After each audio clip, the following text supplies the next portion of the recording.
നമസ്കാരം. സർക്കാരുമായി ബന്ധപ്പെട്ട അറിയിപ്പുകൾക്കും മറ്റു വാർത്തകൾക്കും വേണ്ടി ഈ ചാനൽ സബ്സ്ക്രൈബ് ചെയ്യാനും തൊട്ടടുത്ത ബെല്ലൈക്കൻ എനേബിൾ ചെയ്യാനും മറക്കാതിരിക്കുക. ഹിന്ദുത്വ ആചാര്യ വിനായക് ദാമോദർ സവർക്കർക്കെതിരെ കുറിച്ചുള്ള പരാമർശവുമായി ബന്ധപ്പെട്ട് രാഹുൽ ഗാന്ധിക്കെതിരെ ഉത്തർപ്രദേശിൽ ഫയൽ ചെയ്ത ക്രിമിനൽ മാനനഷ്ട കേസ് സുപ്രീം കോടതി റദ്ദാക്കി. രാഹുലിനെ പ്രോസിക്യൂട്ട് ചെയ്യാൻ ഉത്തർപ്രദേശ് സർക്കാർ ആവശ്യമായ അനുമതി നൽകിയിട്ടില്ലെന്ന് കണ്ടെത്തിയതിനെ തുടർന്നാണ് ജസ്റ്റിസ് ദീപാങ്കർ ദത്ത, ജസ്റ്റിസ് ഷീൽ നഗു എന്നിവരടങ്ങിയ ബെഞ്ച് നടപടികൾ അവസാനിപ്പിച്ചത്. തനിക്കെതിരെയുള്ള സമൻസ് ഉത്തരവിനെതിരെയാണ് രാഹുൽ ഗാന്ധി സുപ്രീം കോടതിയെ സമീപിച്ചത്. ഇന്ത്യൻ പീനൽ കോഡിലെ 153A വിഭാഗങ്ങൾ തമ്മിൽ ശത്രുത വളർത്തൽ, 505 എന്നീ വകുപ്പുകൾ പ്രകാരം തനിക്കെതിരെ കേസെടുക്കാനും വിചാരണ നേരിടാനും ഉത്തരവിട്ട മജിസ്ട്രേറ്റ് കോടതിയുടെ നടപടിയെ രാഹുൽ ഗാന്ധി ചോദ്യം ചെയ്തു.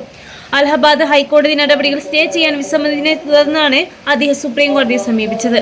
കേസ് പരിഗണിക്കവേ രാഹുലിനെതിരെ പ്രോസിക്യൂഷൻ അനുമതി നൽകിയിട്ടുണ്ടോ എന്ന് ജസ്റ്റിസ് ദത്ത സർക്കാരിന്റെ അഭിഭാഷകനോട് ചോദിച്ചു. എന്നാൽ അത്തരത്തിലുള്ള അനുമതിയൊന്നും നൽകിയിട്ടില്ലെന്നാണ് സംസ്ഥാന സർക്കാരിന് വേണ്ടി ഹാജരായ additional solicitor general KM Nataraj മറുപടി നൽകിയത്.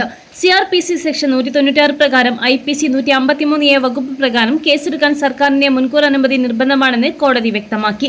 അനുമതി വാങ്ങി കേസ് വീണ്ടും പരിഗണിക്കാൻ മജിസ്ട്രേറ്റ് കോടതിയിലേക്ക് അയക്കണമെന്നും പരാതിക്കാരന്റെ അഭിഭാഷകൻ ആവശ്യപ്പെട്ടെങ്കിലും അനുമതിയില്ലാതെ കേസ് ഫയൽ സ്വീകരിക്കാൻ കഴിയില്ലെന്ന്, അതോടൊപ്പം തന്നെ ഈ വിഷയം അവസാനിച്ചെന്നും കോടതി വ്യക്തമാക്കി. ഉത്തർപ്രദേശ് സർക്കാരിന് സമർപ്പിച്ച സത്യവാങ്മൂലത്തിൽ പ്രതിയായ രാഹുൽ ഗാന്ധിയെ പ്രോസിക്യൂട്ട് ചെയ്യാൻ അനുമതി നൽകിയതായി കാണുന്നില്ല. ഈ സാഹചര്യത്തിൽ മജിസ്ട്രേറ്റ് പുറപ്പെടുവിച്ച ഉത്തരവുകളും പരാതിയും റദ്ദാക്കുമെന്ന് ബെഞ്ച് നിരീക്ഷിച്ചു. രാഹുൽ ഗാന്ധിക്ക് വേണ്ടി സീനിയർ അഭിഭാഷകൻ ഡോക്ടർ അഭിഷേക് മനു സിംഘവിയാണ് കോടതിയിൽ ഹാജരായത്.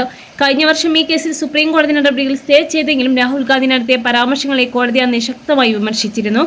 ഭാവിയിൽ ഇത്തരം പരാമർശങ്ങൾ ആവർത്തിച്ചാൽ സ്വീകരിക്കില്ല എന്ന് മുന്നറിയിപ്പ് നൽകിയിരുന്നു.